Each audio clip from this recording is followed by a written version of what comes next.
ব্যাগটা শুধু ছবি একটা পোস্ট করা হয়েছিল পেজে, বাপ রে আপুরা জাস্ট ইনবক্সে মনে হয় যে এসেছে, এটা কখন ভিডিও পাবো কখন ছবি পাবো অস্থির হয়ে গিয়েছিল। আসলে দেখতেই এতটা সুন্দর, এত বেশি এক্সাইটেড হওয়ার কিন্তু কারণ আছেই।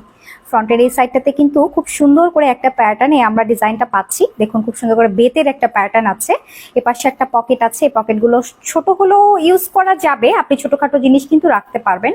দুপাশে সেম ওয়েতেই কিন্তু আমরা এই চেইন পকেটটা পাচ্ছি। ব্যাক পোর্শনও একটা চেইন পকেট পাচ্ছি। এটার ডিপ তো ভালো, সবচেয়ে যে বিউটিফুল পার্ট আছে আমি একটু পরে আপনাদেরকে বলছি সেটা। আর এটা চাইলে কিন্তু এভাবে হাতে সুন্দর করে ক্যারি করা যাবে, একদম ডাবল ডাবল করে সেলাই করে সুন্দর করে কিন্তু এই হ্যান্ডেলের এই সিস্টেমটা করা আছে।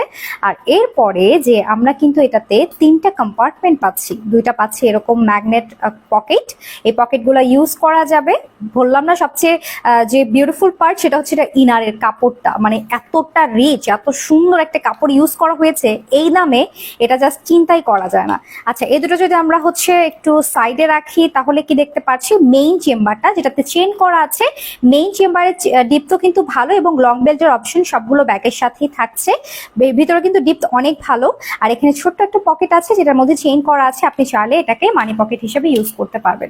ফার্স্ট কালারটা সুন্দর একটা ওয়ার্ম ইয়েলো কালার, কালারগুলো বেশ সুন্দর, সবগুলোই পছন্দ হবার মতো। এই কালারটা দেখি আমরা, এটা হচ্ছে মারুন কালার, মারুন কালারটাও অনেক বেশি সুন্দর। এরপরে পাচ্ছি মিন্ট কালার, মিন্ট পেস্টের মিক্সচার আছে এই কালারটার মধ্যে, সো এই কালারটা আপনারা নিয়ে নিতে পারেন। অ্যান্ড দেন সবার পছন্দের ব্ল্যাক ওয়ান, এটা সাইজ একটু ছোটখাটো হলেও বেশ অনেকগুলো পকেট থাকার কারণে অনেক কিছুই ক্যারি করতে পারবেন।